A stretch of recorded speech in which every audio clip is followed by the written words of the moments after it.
आवाज आ गई? इसी चला ले यार थोड़ी देर। पीयूष, मेरे प्यारे बच्चों, आप सभी को नमस्कार। क्या हाल है? आदाब, शास्त्रकाल। हैंडसम लग रहे हैं सर आप। थैंक यू झूठी तारीफ करने के लिए आपकी। देखिए मेरे बच्चों, आज सुबह की भी क्लास थोड़ी डिस्टर्ब हो गई थी, जिसकी वजह से वो क्लास इंटरप्ट हो गई थी। हमें पता भी नहीं चला, या नेट चलता रहा। तो कोई नहीं, वो क्लास डल भी जाएगी सुबह जो बच्चे पढ़ते हैं उनके लिए। हाँ, आज पीयूष भाई क्लास लेंगे आपकी। तो अब हम आगे बढ़ते हैं जो पढ़ा रहे थे।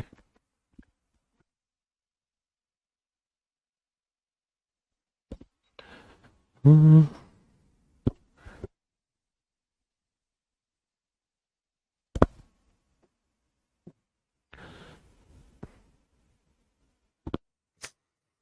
देखिए मेरे बच्चे, ये है प्रपोर्शन। प्रपोर्शन में क्या होता है, जैसे टाइम एंड डिस्टेंस आप पढ़ेंगे तो आप जानेंगे कि उसमें कैसा सीन रहता है कि भाई स्पीड का रेशियो अगर 3:2 है, तो टाइम का रेशियो 2:3 हो जाता, उल्टा हो जाता है। ऐसा इस वजह से हो पाता है क्योंकि स्पीड और टाइम एक दूसरे के इनवर्सली प्रोपोर्शनेट होते हैं।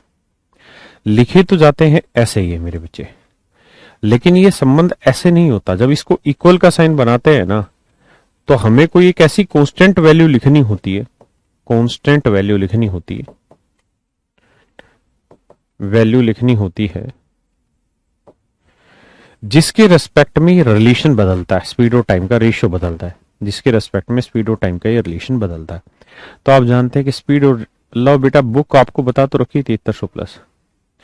तो मेरे बच्चे, आपको पता है कि स्पीड और टाइम का रिलेशन किसके रेस्पेक्ट में बदलता है? तो आप कहेंगे सर डिस्टेंस के रेस्पेक्ट में। गिन लियो भाई। तो ये हो जाएगा speed equal to distance upon time. हाँ है ना? जैसे मान लीजिए आप एक फिक्स तनख्वाह कमाते हैं, 5,000 रुपये कमाते हैं, और उसी में आपके दो बच्चे हैं और आप उनका घर का पालन पोषण करते हैं। अब महंगाई बढ़ गई और महंगाई बढ़ा दी 20%। तो मेरे बच्चे, महंगाई बढ़ने से होगा क्या? तनख्वाह तो उतनी है जितनी थी। तो जो फिक्स वाला पार्ट है वो क्या हो गया? तनख्वाह। महंगाई बढ़ गई, यानी खर्च, अगर उतनी ही चीजें खरीदोगे तो पैसे ज्यादा खर्च करने पड़ेंगे। कितने ज्यादा खर्च करने पड़ेंगे? 20%। लेकिन तनख्वाह उतनी है तो क्या करोगे? चीजें कम खरीदोगे। इसका मतलब ये हुआ कि कंजप्शन जो है वो भी इनवर्सली प्रोपोर्शनेट है किसके मेरे बच्चे? प्राइस के।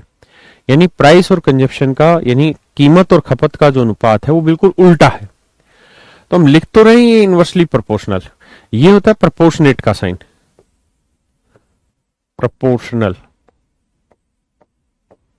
नल, हिंदी में समानुपात कहते हैं। लेकिन ये एक के बटे ले गए इसलिए इससे रेसिप, यानी हिंदी में कहते हैं इसे व्युत्त क्रमानुपात। क्रमानुपात। तो मेरे बच्चे, ये कंजप्शन और प्राइस का रेशियो डिफरेंट, या जो इनवर्स हो रहा है, वो किस वजह से हो रहा है? किसी कांस्टेंट वैल्यू, किस कांस्टेंट वैल्यू के? उसको बोलते हैं इनकम। कि भाई इनकम फिक्स है सर, तो अगर प्राइस बढ़ेगा तो कंजप्शन घटेगी। कंजप्शन बढ़ाओगे, मतलब प्राइस अगर घट जाएगा तो कंजप्शन बढ़ जाएगी। हाँ है ना?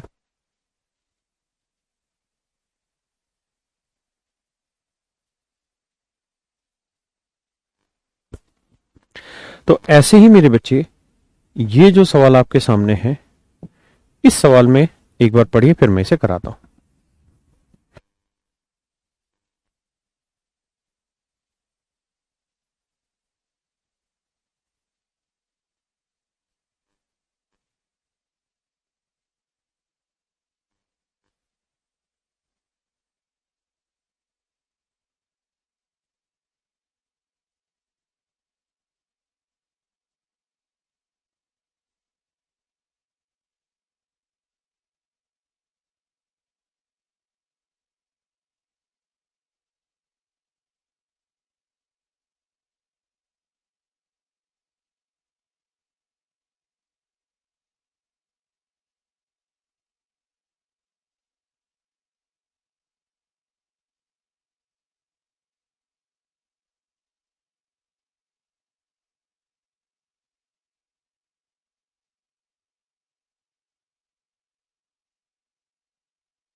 कहता है सोने की कीमत इसके वजन के वर्ग के समानुपाती है। सोने की कीमत इसके वजन के वर्ग के समानुपाती है। कहता है प्राइस ऑफ गोल्ड जो है, प्राइस को मैं पी से डिनोट कर रहा हूं, वो डायरेक्टली प्रोपोर्शनेट है इसके वेट के स्क्वायर के, ऐसे कह रहा। लेकिन ऐसा किसी कांस्टेंट वैल्यू के रेस्पेक्ट में हो रहा होगा, चाहे इनवर्सली प्रोपोर्शनेट हो या डायरेक्टली प्रोपोर्शनेट हो, किसी कांस्टेंट वैल्यू के रेस्पेक्ट में बातें होती हैं। कहता है एक आदमी ने सोने को 3 टुकड़ों में बांटा। एक टुकड़े का वजन 3 था, दूसरे का वजन 2, तो तीसरे का वजन 1। तो मेरे बच्चे, इनके वेट का जो रेशियो है, इनके वेट का जो रेशियो है वो 3:2:1 है। हाँ जी, यानी पहले टुकड़े का वजन 3 है, तो दूसरे टुकड़े का वजन 2, तो तीसरे टुकड़े का वजन 1 है। अगर आप इन टुकड़ों को ना तोड़ते तो पूरे सोने के टुकड़े का वजन कितना होता? 3 2 5 और 6। तो पूरे पीस का वजन होना था 6, लेकिन आपने तोड़ दिया तो वजन तो 6 ही रहेगा, लेकिन 3 हिस्सों में बढ़ गया। अब कह रहा है कि इनका जो प्राइस है उसका सर एक रिलेशन है, तो कि वो वेट के स्क्वायर में होता है, लेकिन प्राइस जो है वो इनवर्सली प्रोपोर्शनेट है वेट ना, सॉरी, डायरेक्टली प्रोपोर्शनल है वेट के स्क्वायर के। अगर इसे इक्वल लाओगे तो कोई कांस्टेंट टर्म लगानी होगी, जैसे डिस्टेंस थी, इनकम थी, ऐसे या कोई भी कांस्टेंट टर्म होगी। लेट्स से के वो कांस्टेंट टर्म थी, तो के इंटू डब्ल्यू स्क्वायर के इक्वल ये होगा। हाँ जी। अब प्राइस जो होगा वो वेट का स्क्वायर करेंगे तो 3 का वर्ग 9 और इंटू के होगा तो 9 के। भाई प्राइस था 3, तो यहां रखेंगे 3 का स्क्वायर 9 और ये के 9 के। यहां प्राइस है 2, 2 का वर्ग 4 के। यहां 1, 1 का वर्ग 1 के। ये आ गया मेरे बच्चे इनका प्राइस। जोड़ेंगे तो 9 और 4 13 और 1 14। तो तोड़ तोड़ के बेच रहे हो तो प्राइस आ रहा 14 के। जबकि बिना तोड़ते बेचते तो वजन कितना, प्राइस कितना होता? 6 का वर्ग 36 के, क्योंकि प्राइस जो है के डब्ल्यू स्क्वायर, तो 6 का वर्ग 36 के। तो तोड़ तोड़ के बेच रहे हो तो बिकेगी चीज 14 के की, बिना तोड़े चीज बेचोगे तो 36 के की। तोड़ तोड़ के बेच रहे हो 14 के की, बिना तोड़े बेचोगे 36 के की। तो 36 के बिना टूटे बिके, टूट टूट के 14 के। तो बिना तोड़े बेचे तो 36 के की, और तोड़ के बेच रहे हैं तो 14 के की। तो कितने का नुकसान हो रहा है जी? तो आप कहेंगे सर आपका हो रहा 22 के का नुकसान। यानी बिना तोड़े बेचते इतने की बिकती, तोड़ के बेच रहे इतने का, तो इतने का नुकसान हो। जबकि एक्चुअल में सवाल में कह रहा है कि नुकसान है 4620 का। तो 42 के इक्वल टू 4620 रुपए। तो के की वैल्यू आ जाएगी 22 दूनी 44, 22 एकम 22, 0, 210। तो के की वैल्यू 210 है। तो कहता है सोने की प्रारंभिक कीमत ज्ञात करें, यानी बिना तोड़े हुए का। तो सोने का एक्चुअल में वेट कितना था? 6, है ना। Find the initial price of the gold. तो गोल्ड का शुरुआत में कीमत कितनी थी? 6 यूनिट था, तो प्राइस था 36 के। तो 36 के की वैल्यू कितनी आ गई? 200। मेरे बच्चे मल्टीपल कर दीजिए, वो आपका उत्तर आ जाएगा। कोई नहीं, पहले समझिए फिर आगे बढ़ेंगे।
यार एक क्वेश्चन और है इसके साथ का।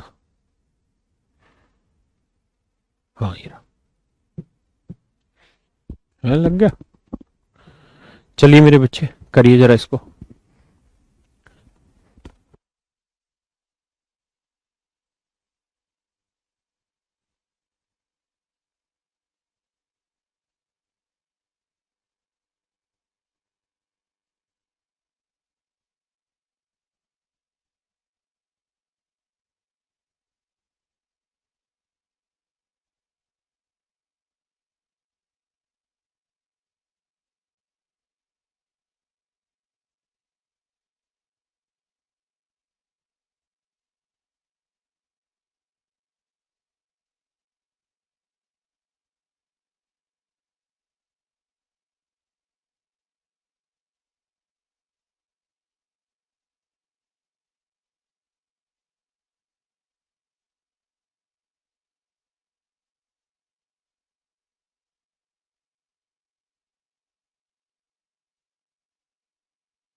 देखिए मेरे प्यारे प्यारे बच्चों,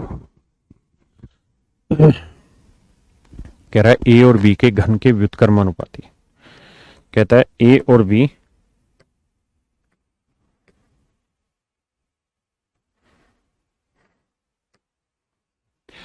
ए is inversely proportional to the cube of B.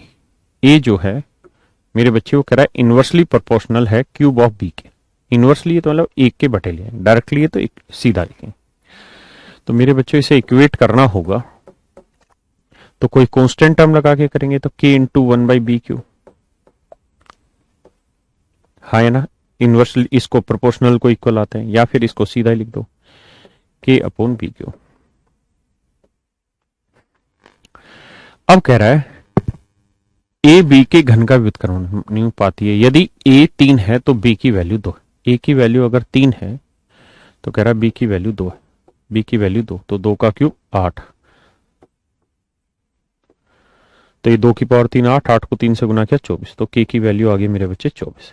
हाँ है ना, के की वैल्यू आ गई 24। अगर के की वैल्यू 24 आ गई तो ये पोर्शन फिक्स था, ए इक्वल टू के अपॉन बी क्यू। अब मेरे बच्चों ये बताओ, के की वैल्यू क्या है? 24 फिक्स है, पहले से निकाल लिया हमने कांस्टेंट टर्म की वैल्यू। अब कह रहे यदि ए की वैल्यू 8/9 हो, ए की वैल्यू 8/9 हो तो कहता है बी की वैल्यू बताइए। तो ए की वैल्यू यहां रखी, के की वैल्यू रखी बी क्यू। 8 3 24, 9 3 27। तो मेरे प्यारे बच्चों बी क्यूब की वैल्यू क्या आई? 27। तो बी की वैल्यू क्या आई? 3। मेरे प्यारे बच्चों बी की वैल्यू क्या आई? 3।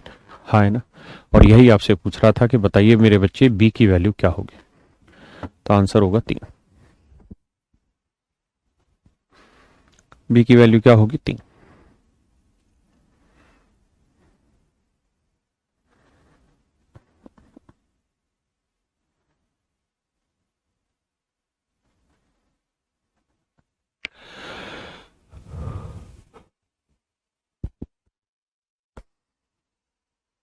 मेरी आवाज नहीं आ रही थी है? अभिषेक ही कह रहा है ना बस, और तो सबको आवाज आ रही है ना। हाँ ये मजे ले रहा है।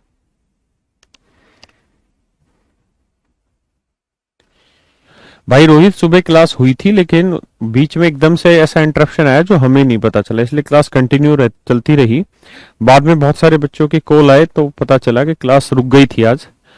फिर हमने उस क्लास को आगे प्रोसीड कर दिया था। आपको शायद अपलोड कर भी दी थी वो दोबारा से क्लास। सही करके करी है ना पूरी? ठीक है। आज आ गई थी ऐप में दिक्कत। देखिए फिर से समझाता हूँ मेरे बच्चे, घबराने की कोई बात नहीं है। आज वैसे भी कोई बहुत ज्यादा सवाल बचे नहीं है, मेरे हिसाब से 5-7 सवाल हैं। कल से मैंने मिक्सचर एंड एलिगेशन शुरू करना है, नया चैप्टर करना। मैंने संडे था ये खत्म, लेकिन संडे में बस मस्ती में काटता रह गया। देखिए सवाल में कह रहा है कि A is inversely proportional to the cube of B. A जो है वो बी के क्यूब का इनवर्सली प्रोपोर्शनल है। A is inversely proportional to the cube of B. A B के घन का इनवर्सली प्रोपोर्शनल है, ऐसा कह रहा है।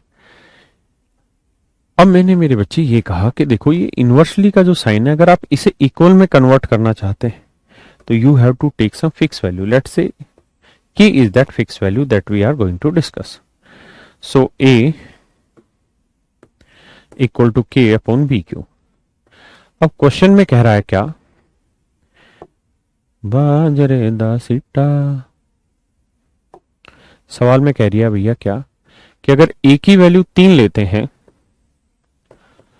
तो b की वैल्यू 2 है, तब b की वैल्यू 2 है, तो 2 की पावर 3 करेंगे क्या आएगा? 8। तो इसका मतलब k की वैल्यू एक्चुअल में कितनी आ गई? 24। अब फंक्शन था a equal to k upon B Q. अब मेरे बच्चे k की वैल्यू क्या है? 24। a की वैल्यू क्या है जी? 8/9। 24 बटे बी क्यू। 8 तिया 24, 9 तिया 27। तो मेरे प्यारे बच्चों बी क्यूब की वैल्यू क्या आई? 27।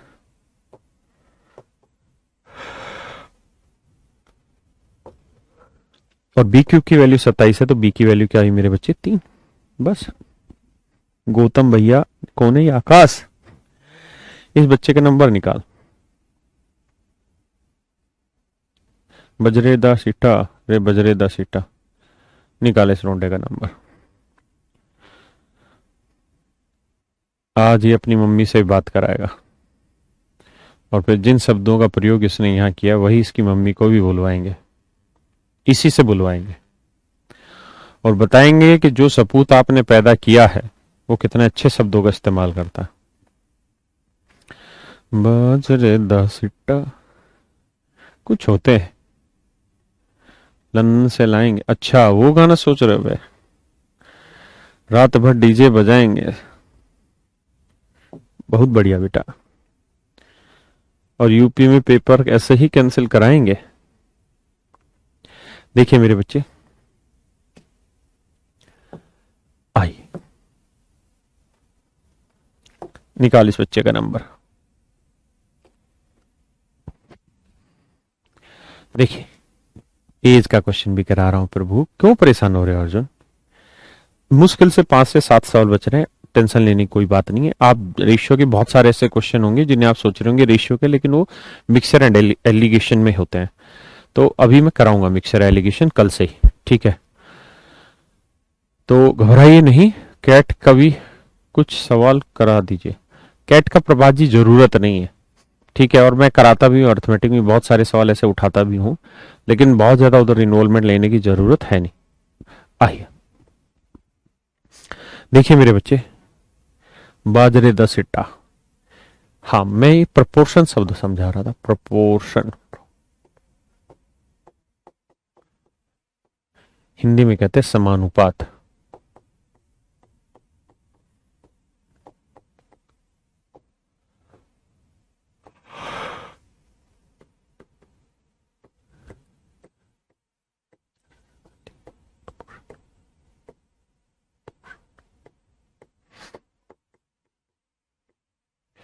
व्युत्क्रमानुपात।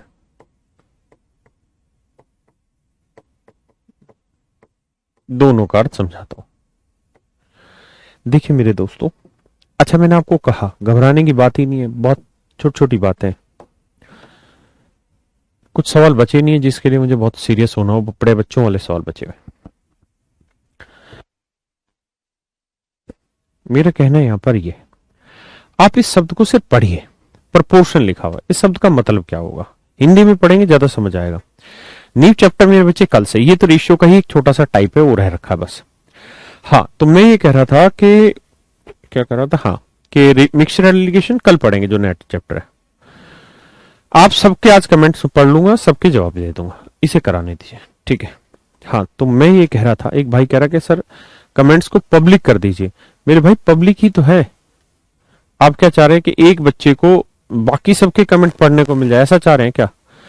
ऐसा भी हो सकता है, लेकिन उसके केस में आपकी जो फीस है ना, 1999 से बढ़ा के 19,999 करनी पड़ेगी। कारण क्या होता है मेरे बेटे, सर्वर की कोस्टिंग होती है, और उस सर्वर का जो डाटा भी सिर्फ मेरी क्लास आप तक जा रही है, ऐसे फिर हर बच्चे का डाटा तक भी आप तक पहुंचेगा, तो वो सर्वर कोस्टिंग बहुत महंगी पड़ जाएगी। इसलिए ऐसा संभव नहीं होता ऑनलाइन क्लास में कि सबके कमेंट आपको मिले। आप YouTube का कंपैरिजन हमसे मत करिए, क्योंकि YouTube बहुत बड़ी चीज होती है, ठीक है, हम उसके आसपास भी नहीं हो टेक्नोलॉजी में। हाँ, अब मुझे पढ़ाने दीजिएगा। तो मैं कह रहा था, जैसा आपको इसके शब्द से ही महसूस हो रहा होगा, समान अनुपात, समान अनुपात, समान अनुपात, जैसे मेरी और मेरी घरवाली की, वाली की उम्र, मेरी उम्र है मान लीजिए 21 साल, मेरी घरवाली की उम्र है भाई 18 साल। हाँ है ना, मेरी उम्र है 21 साल, मेरी घरवाली की उम्र है 18 साल। ऐसे ही तुम्हारी, तुम्हारी और तुम्हारी बाहर वाली की जो उम्र है वो 35 साल और 30 साल। तुम्हारी बाहर वाली और तुम्हारी उम्र 35 साल 30 साल है, मेरी और मेरी घरवाली की उम्र 21 साल और 18 साल। हाँ है ना। तो मैं आपसे ये जानना चाह रहा हूं कि मेरी और मेरी घरवाली की आयु और तुम्हारी बाहर वाली की आयु, इन दोनों में अभी कुछ संबंध दिखाई दे रहा है? सर बाहर वाला तुम्हारे लिए होगा, बाहर वाला, अच्छा लड़की बाहर वाला, ठीक है बेटा तू अपना मान ले। तो मैं आपसे ये जानना चाह रहा हूं कि इनमें कुछ रिलेशन समझ में आ रहा है या नहीं? तो आप कहेंगे कि हाँ सर एक रिलेशन समझ में आ रहा है। क्या? कि सर यहां और यहां का जो रेशियो है, मेरी और मेरी घरवाली की रेशियो 3 7 21, 3 6 18, यानी सर मैं 7 का तो घरवाली 6 की। तुम्हारी और तुम्हारी बाहर वाली की उम्र का अनुपात देखिए तो 5 7 35, 5 6 30, सर वो भी 7 6 आ रहा है। इसका मतलब मेरे बच्चे जो उम्र का अनुपात यहां है वही उम्र का अनुपात यहां है, और अगर दोनों रेशियो आपस में सेम है तो इनको हम कहते हैं समानुपात।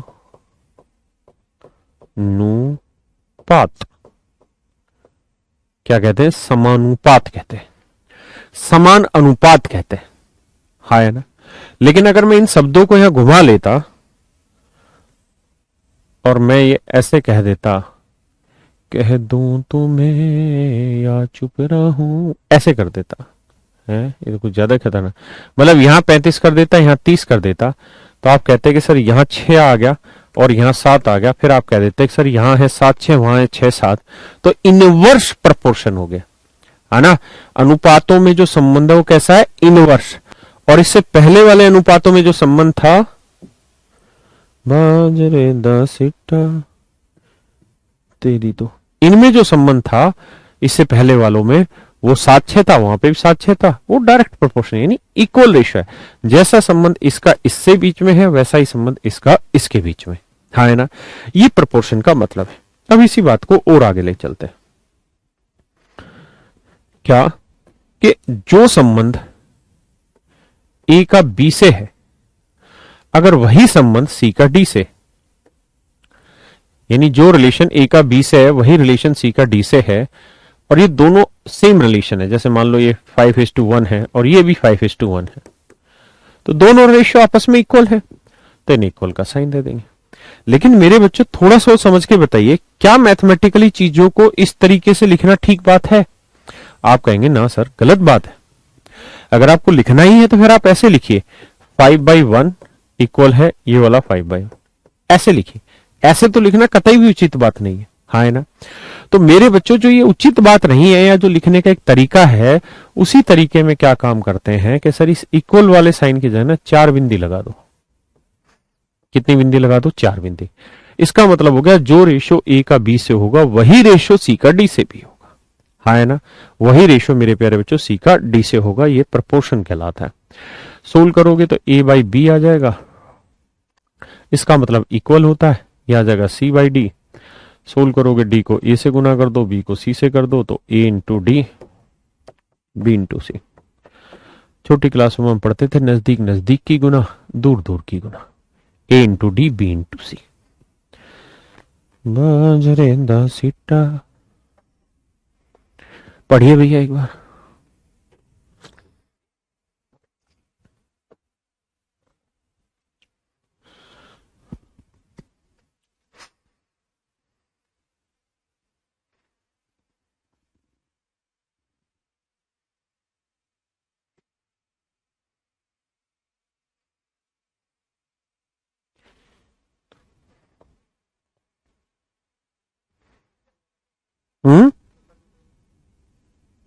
नंबर निकल गया?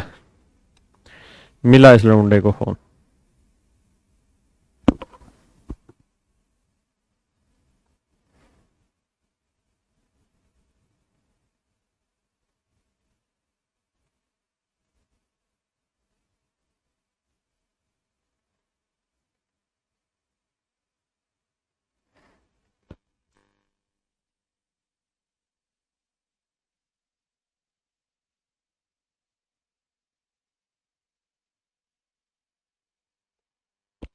स्विच ऑफ कर गया होगा लौंडा। हाँ हरामी है, तेज है। बेटा कब तक स्विच ऑफ करेगा? अगर तूने स्विच ऑन नहीं किया तो तेरी खैर नहीं मेरे शेर।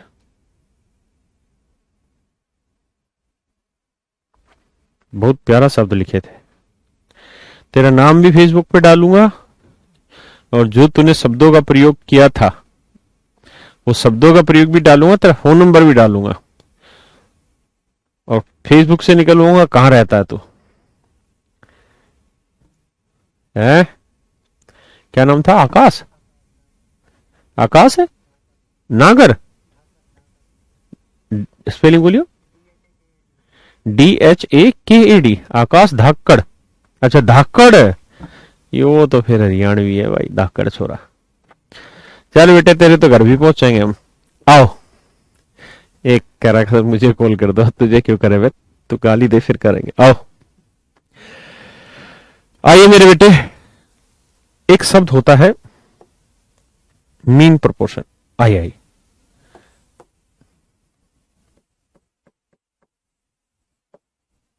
Mean proportion.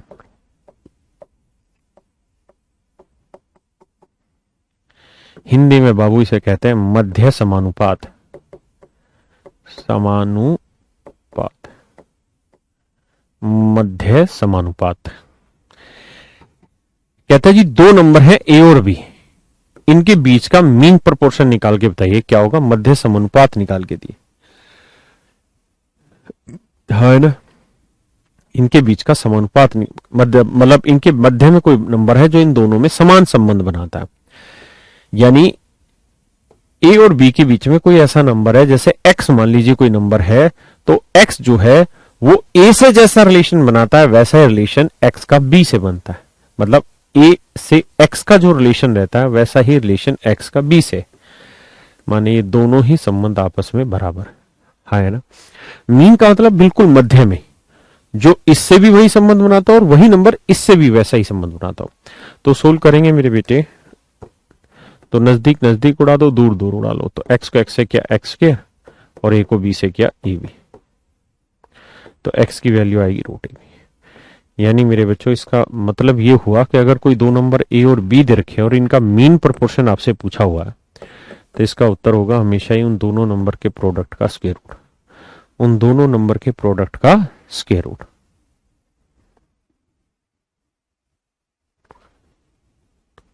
पक्का भाई। वेकपाल कह रहा है आकाश मुरैना का। मुरैना आ जाएंगे भैया। बताइए। अभिलाष कह रहे हैं आदरणीय गुरुदेव 12 दिसंबर को आईबीपीएस क्लर्क का एग्जाम है, प्लीज सर डीआई का वीडियो प्रोवाइड करवा दीजिए। भाई कल से शुरू कर, और आईबीपीएस पीओ का ही, पीयूष बोल दे उनको, बैंक वाले टीचर को। कल से नहीं तो कल 30 तारीख है ना, या 29 है?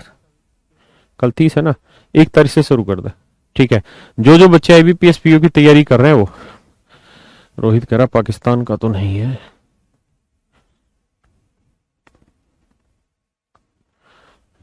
बाजरे दा सिट्टा।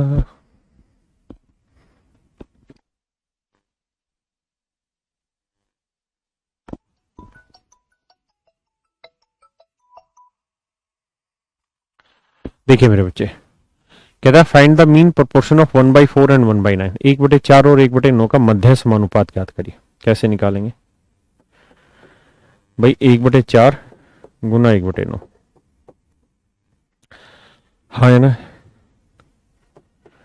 तो बताया था मीन प्रोपोर्शन निकालने का तरीका, दोनों को मल्टीप्लाई करके स्क्वायर रूट, तो ये आएगा 1/36, 1/36 का वर्गमूल आएगा 1/6, तो इसका मीन प्रोपोर्शन होगा 1/6।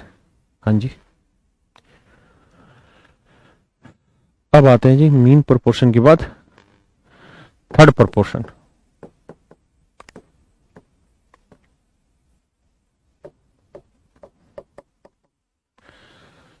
तृतीय समानुपाती।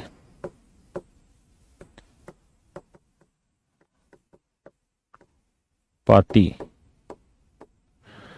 कहता है 2 नंबर है ए और बी, इनका तृतीय समानुपात बताइए, थर्ड प्रोपोर्शन बताइए। मतलब कोई जैसे नंबर मान लीजिए एक्स है जो थर्ड प्रोपोर्शन है, तो ए का बी से जो रिलेशन है, बी का किसी थर्ड के साथ वैसा रिलेशन है। मतलब ए का जो रिलेशन बी के साथ है, चमक नहीं है ये,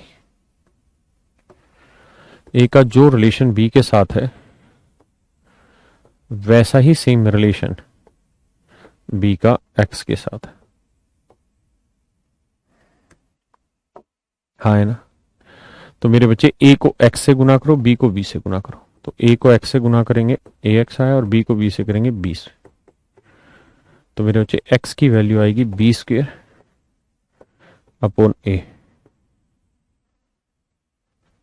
हाँ है ना, यानी सेकंड नंबर के स्क्वायर को फर्स्ट नंबर से डिवाइड करना, सेकंड नंबर के स्क्वायर को फर्स्ट नंबर से डिवाइड करना। हाँ जी,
कह रहा है जी 18 और 36 का तृतीय समानुपात बताइए। 18 और 36 का सीक्वेंसिंग गड़बड़ मत करिएगा मेरे बेटे। तो अभी बताया कि दूसरे नंबर के स्क्वायर को फर्स्ट नंबर से डिवाइड करना, तो दूसरे नंबर के स्क्वायर को यानी एक्स का लो थर्ड प्रोपोर्शन, दूसरे नंबर के स्क्वायर को फर्स्ट नंबर से डिवाइड करना। 36 गुना 36 भाग दे देंगे, आंसर आएगा। तो 36 दूनी 72। हाँ है ना।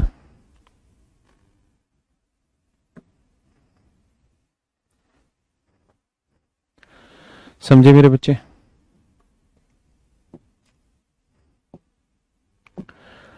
देखिए यार, अब आते हैं फोर्थ प्रोपोर्शन पे, चतुर्थ समानुपाती पे। ये याद भी रख लेना relation, fourth proportion.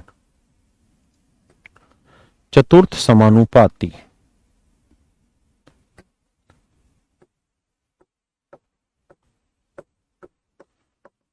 समानुपात, fourth proportion क्या रहता है जी? जैसे मान लीजिए दो नंबर है ए बी और सी, सॉरी माफ करिए तीन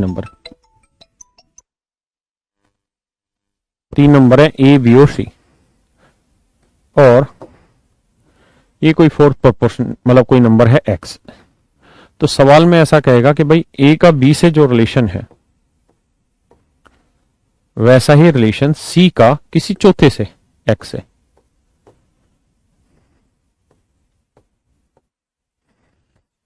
ए का बी से जो रिलेशन है वही सी का फिर एक्स से रिलेशन है। हाँ है ना मेरे प्यारे बच्चों? तो गौर से देखेंगे तो ए को एक्स से गुना करेंगे, बी को सी से, तो ए इंटू एक्स बी इंटू सी।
तो देखिए यार, मतलब ये होगा कि second number into third number को फर्स्ट से डिवाइड कर दोगे तो आंसर आ जाए। तो देखिए यार, सेकंड नंबर 16 है, थर्ड नंबर 18 है, डिवाइड बाई 12, ये होगा फोर्थ प्रोपोर्शन। 6 दूनी 12, 6 ती 18, 2 अट्ठे 16, 8 तिया 24। इसका मतलब फोर्थ प्रोपोर्शन जो है मेरे बच्चे वो क्या है? 24।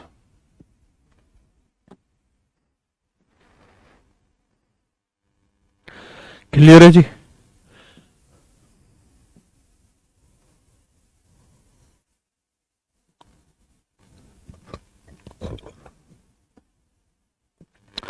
चलिए जी करिए, अभी बेसिक क्वेश्चन आ गए एज वाले, करिए।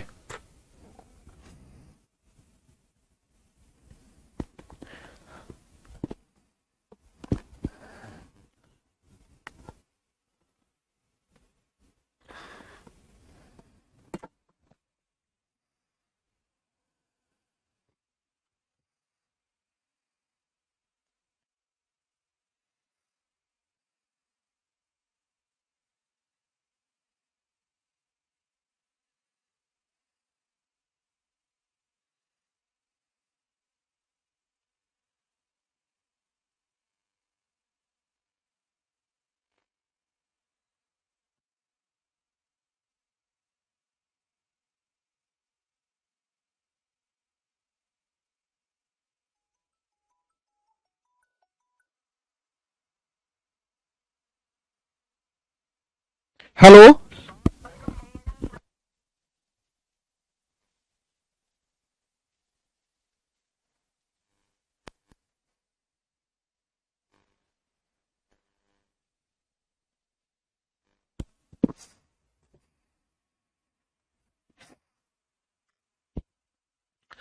देखिए जी,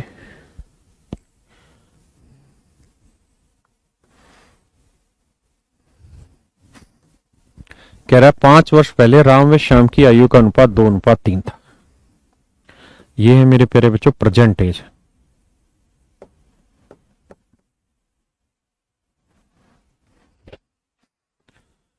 कहता है जी राम और श्याम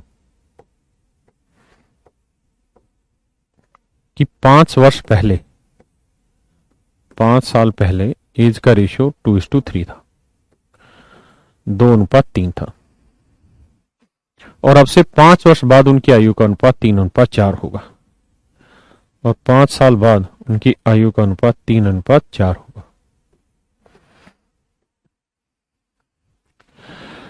तो कहता है जी उनकी वर्तमान आयु का योग ज्ञात करें कि तो बताइए भाई उनकी प्रेजेंट एज कितनी। देखें मेरे बच्चे, मैं डिटेल भी बताता हूँ, शॉर्ट भी, दोनों से समझिएगा। मुझे डिटेल बताना हो तो मैं ऐसे करूंगा कि मैं ये मान लूंगा कि भाई इसकी जो उम्र है वो 2x है, तो इसकी उम्र है 3x। कि भाई राम की पहले थी 2x तो शाम की थी 3x। अब राम 2x था, 5 साल में तो प्रेजेंट आया, और फिर 5 साल बाद तो 5 और 5 कितना हो गया, 10 साल बाद। तो राम की उम्र थी 2x, इसमें जोड़ दिया 10 साल। शाम की उम्र थी 3x, इसमें जोड़ दिया 10 साल। तो 10 ही साल राम में जोड़ दो, 10 ही साल श्याम में जोड़ दो, जोड़ने के बाद इनकी एज का रेशियो हो जाता है 3:4। इनकी एज का रेशियो है 3:4।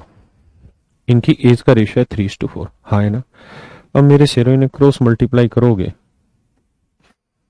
तो 4×2 = 8x, 4×2 = 40, 3×3 = 9x, 3×2 = 30। तो x बराबर 10। x की वैल्यू मेरे बेटे 10 आई, तो ये उम्र होगी 10×2 = 20 और ये उम्र होगी 10×3 = 30। अब मेरे भाई प्रेजेंट चाहिए, तो ये तो 5 साल पुरानी थी, तो 20 में 5 जोड़ा ये हुई 25। यहां प्रेजेंट चाहिए तो 30 थी, 30 में 5 जोड़ा 35, 60 साल। यानी मेरे प्यारे बच्चों इनकी जो प्रेजेंट एज है वो कितनी है, 60 साल, हाँ है ना। क्योंकि पहले थी 20 और 10 30 साल, अब तो 60 हो गई ना मेरे बेटे। अब इनकी प्रेजेंट एज का समझो हो गया, वो हो गया 60 ईयर्स।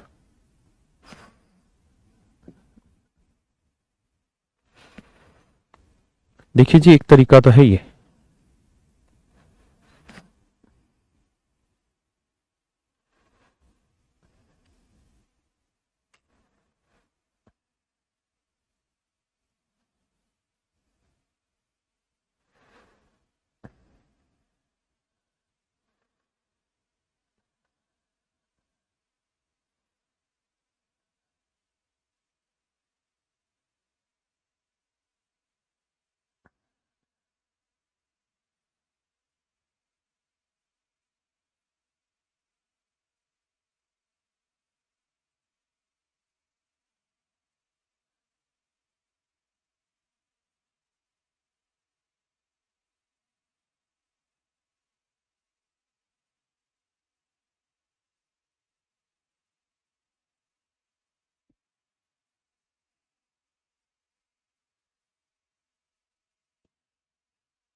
देखिए मेरे बच्चे, आइए दूसरा तरीका पेपर में करने का क्या, बड़े ध्यान से समझिएगा। एक बार में शायद समझ ना आए, 2 बार में आ जाएगा। देखिए क्या, ऐसे हर सवाल में भाई यहां से यहां भी 10 साल का डिफरेंस है और यहां से यहां भी 10 साल डिफरेंस है, क्योंकि ये प्रेजेंट एज है अगर है तो ये प्रेजेंट से 5 साल पहले, ये 5 साल बाद, ये प्रेजेंट से 5 साल पहले 5 साल बाद, यानी डिफरेंस है 10 साल। तो मेरे बेटे अगर ऐसी बात है तो आप यहां देखिए यूनिट वाइज कितना डिफरेंस है, 2 से कितना हो गया 3, तो डिफरेंस आया 1 यूनिट। यहाँ 3 से क्या हो गया 4, तो डिफरेंस आया 1 यूनिट।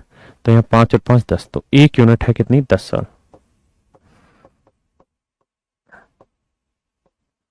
तो 1 यूनिट है 10 साल, हाँ है ना। तो 2 यूनिट है कितनी, 20 साल। 3 यूनिट होगी 30 साल।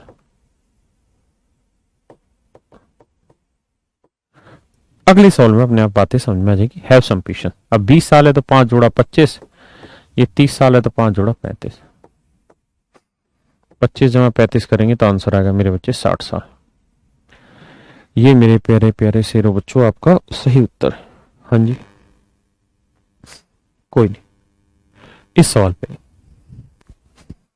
सवाल से कुछ ज्यादा बढ़िया तरीके से सीखेंगे पहले की बजाय।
देखिए मेरे बच्चे, सवाल में क्या कह रहा है? कह रहा है 5 साल पहले राम व श्याम की आयु का अनुपात, ये है प्रेजेंट एज।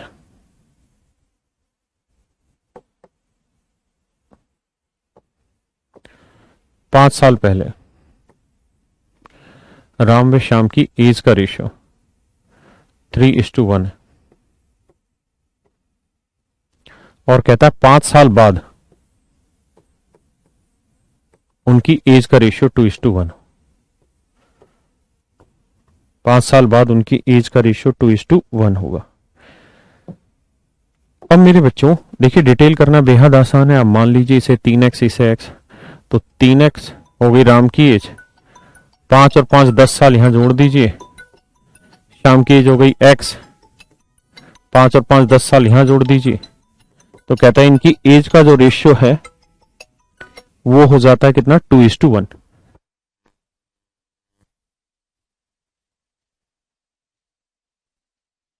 ये रेशियो हो जाता है मेरे बच्चे कितना, 2:1। हाँ है ना, क्रॉस मल्टीप्लाई करेंगे, 3x प्लस 10, 2x प्लस 20, तो x की वैल्यू आ जाती है 10। x की वैल्यू आ जाती है 10, हाँ है ना। तो 3x की वैल्यू 30, x की वैल्यू 10, हाँ है ना। अब वो कह रहा है कि इनकी वर्तमान आयु, तो 30 में 5 जोड़ा 35 और 10 में 5 जोड़ोगे 15, ये आ गई प्रेजेंट। 30 15 50 साल। यही पूछा है कि भाई इनकी प्रेजेंट आयु का योग बताइए, तो हो जाएगा 50 साल। प्रेजेंट एज बताइए तो 35 साल और 15 साल, हाँ है ना।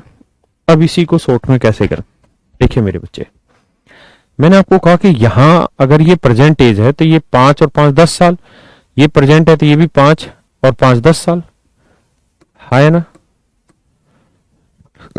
यूनिट वाइज दोनों जगह गैप सेम है, तो यहां पे भी गैप निकालते हैं। 3 में से 2 गया 1, भाई 3 में 2 गया 1, 1 में 1 गया 0। भाई अगर एक्चुअल में 10-10 साल डिफरेंस है दोनों जगह, तो यूनिट वाइज भी डिफरेंस सेम आना चाहिए, तो सेम नहीं आ रहा, तो क्या करें? तो मेरे बच्चों, जब इस तरीके से डिफरेंस सेम ना आए तो क्या किया जाए? देखिए डिटेल मैंने बताया, जो बच्चे नहीं पकड़ पाए नया तरीका छोड़ के डिटेल कर ले, कोई बड़ी बात नहीं है, हाँ यार। तो दूसरा तरीका यह है कि 3 और 1 का डिफरेंस ले लो। कितना आया? 3 और 1 का 2, 2 को इधर भी गुना कर दो, इधर भी गुना कर दो, और 2 और 1 का डिफरेंस यानी इन बेसिक का डिफरेंस, 2 में से गया 1, 1 को इधर भी गुना कर दो और इधर भी कर दो। मेरी बात समझ पाए? हाँ है ना। जो इनका 3 और 1 का डिफरेंस था, इधर भी गुना करो, इधर भी, 2 और 1 का डिफरेंस इधर भी करो, इधर भी करो, हाँ है ना। अब मेरे बच्चों समझो मेरी बात को, यहां 3 एकम 3 और यहां 2 दूनी 4, तो 3 और 4 का डिफरेंस 1 यूनिट, यहां 1 एकम 1 और यहां 1 दूनी 2, डिफरेंस आया 1 यूनिट। जबकि एक्चुअल में 1 यूनिट है 5 और 5 10 साल, तो 1 यूनिट 10 साल, तो 3 यूनिट हो गया 30 साल और 1 यूनिट हो गया 10 साल, हाँ है ना। तो 30 में 5 जोड़ोगे 35 साल और 10 में 5 जोड़ोगे 15 साल, तो 35 और 15 50 साल। क्लियर है मेरे भाई? क्लास रुक गई थी क्या? आनंद कह रहा है, बंटी भैया कह रहे हैं हमने ऐसे ही किए, समझ गए सर। बस बेटे तुम समझ जाओ, यही तो हम चाहते हैं। इसको करिए जरा, समझ गए तो।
देखिए मेरे बच्चे, हर एक सवाल में समय दिया जा रहा है सो दैट आप खुद भी कर पाए। कह रहा है कि राम की आयु उसकी बेटी की आयु का 4 गुना। 5 वर्ष पहले, कहता प्रेजेंट की बात हो रही है, तो प्रेजेंट एज में राम की आयु उसकी डॉटर की एज का 4 टाइम्स है, यानी ये 1 है तो ये कितना है भाई 4 टाइम्स 4। 5 साल पहले राम की एज, कहता 5 साल पहले 5 years एगो राम की आयु अपनी बेटी की आयु का 9 गुना थी। ये 1 थी तो ये कितनी थी 9। कहता है दोनों की वर्तमान आयु ज्ञात करें। अब ध्यान दीजिए मेरे बच्चे, कहानी क्या है? कहानी ये है कि भैया डिटेल करना हो तो कोई आपत्ति ही नहीं है। डिटेल में यहां 9x ले लीजिए, यहां x ले लीजिए। तो राम की थी 9x, 5 साल जोड़ दो, बेटी की डॉटर की थी x, 5 साल इसमें भी जोड़ दो, तो 5 साल बाद इनकी एज का रेशियो 4/1 होगा। तो 9x बस सोल्व कर लेना, आंसर आ जाएगा। लेकिन अगर शॉर्ट में करना हो भैया तो तरीका बताएं। 9 और 1 का डिफरेंस कितना है 8, 8 से इधर भी गुना करो, इधर भी गुना करो। 4 और 1 का डिफरेंस कितना है 3, 3 से इधर भी इधर भी। ऐसा करने से यहां डिफरेंस 27 और ये 32, 27 और 32 का डिफरेंस कितना है 5 यूनिट। यहाँ 3 और 8 का डिफरेंस भी कितना है 5 यूनिट। और एक्चुअल में यहाँ पे भी 5 साल का अंतर है, यहाँ पे 5 साल, तो 5 यूनिट रिप्रेजेंट कर रहा है 5 साल को। तो 1 यूनिट की वैल्यू 1 साल, तो 32 यूनिट की वैल्यू 32 साल, और 8 यूनिट की वैल्यू 8 साल। तो पूछा है कि अब बताइए, तो 32 साल और 8 साल। हाँ है ना? ऑप्शन दोनों नहीं देके रखेगा, ये तो सिर्फ सवाल समझाने का तरीका। अब मेथड पे जाइए। जलेबी पाई करिए भैया।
हो जिंदगी एक सफर। कहता है पिता की आयु पुत्र की आयु का 3 गुना है। Father's age to his son is 3 times, यानी पुत्र की 1 है तो पिता की होगी 3।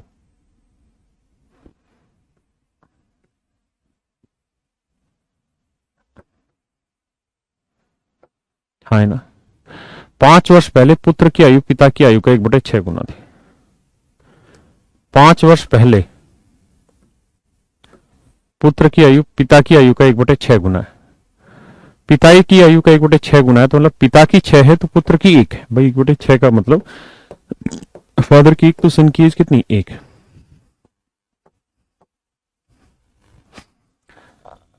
अब प्रेजेंटेज निकालते हैं सबसे पहले तो कैसे। एक तो मेरे बच्चे डिटेल कार्रवाई आप खुद ही कर लेंगे, मुझे लगता है आप सबको आता होगा डिटेल करना। इसे 6x मान लो, इसे x मान लो, फिर 6x में 5 जोड़ो, x में 5 जोड़ो इक्वल टू 3:1 रेशियो लिख दो। या फिर दूसरा तरीका, 6 और 1 का डिफरेंस कितना हो जी, 5। 5 से इधर कर दो। 3 और 1 का डिफरेंस 2, 2 से इधर कर दो। तो देखिए यार, ये हुआ 12, ये हुआ 15, तो 12 और 15 का डिफरेंस 3 यूनिट। ये हुआ 2, ये हुआ 5, कितना डिफरेंस आया, 3 यूनिट। तो इधर भी 3 यूनिट, इधर भी 3 यूनिट, जबकि एक्चुअल में इधर भी 5 साल, इधर भी 5 साल, तो 3 यूनिट है 5 साल। तो 1 यूनिट की वैल्यू 5/3 साल। 1 यूनिट की वैल्यू 5/3 साल। हाँ है ना। तो सवाल में कह रहा है कि उसकी मां की आयु ज्ञात करें। पहले बाप की तो निकाल दो। तो इसके बाप की प्रेजेंट एज कितनी भाई, 15 यूनिट। तो इसके फादर की 10 प्रेजेंट एज,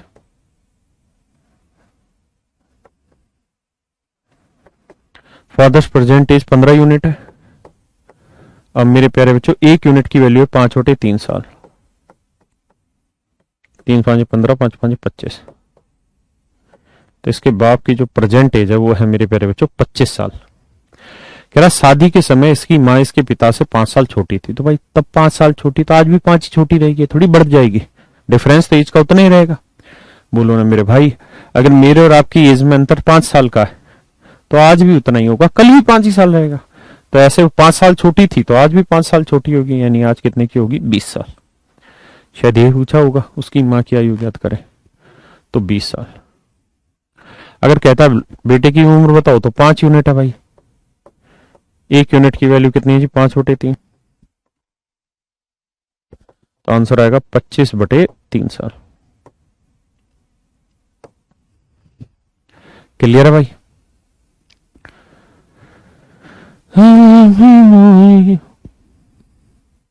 चलिए एक आखिरी सवाल रह गया।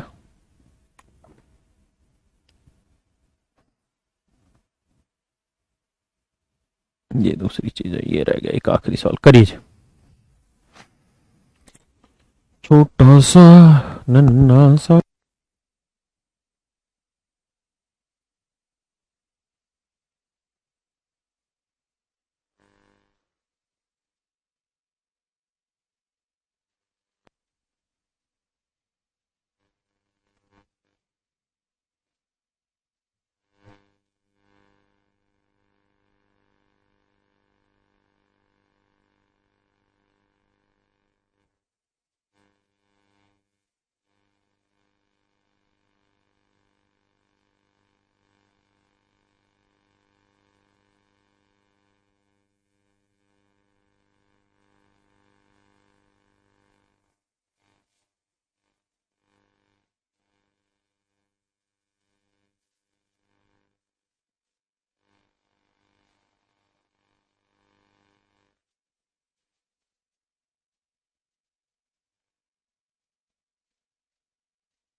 आइए मेरे बच्चों, सवाल में कह रहा है the ratio of age of Meena and her mother.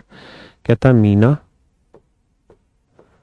और उसकी मदर, MOTH, मदर की एज का रेशियो 3:8 है। इनकी आयु का अनुपात 3:8 है। कहता है कि find the ratio of their age after 4 year. तो कहता है 4 साल बाद इनकी एज का अंतर बताओ। अगर 10 साल बाद इनकी एज का डिफरेंस 35 साल हो, तभी मैं वही बात समझा रहा था कि एज का डिफरेंस कभी नहीं बदलता। अगर मेरा बेटा मुझसे 20 साल छोटा है मान लीजिए, तो इस बात का मतलब ये है कि हमेशा ही वो मुझसे 20 साल छोटा होगा, है ना। तो ऐसे ही अगर वो 10 साल बाद 35 साल का डिफरेंस है, तो आज भी डिफरेंस 35 का ही होगा। तो 8 और 3 का डिफरेंस 5 यूनिट।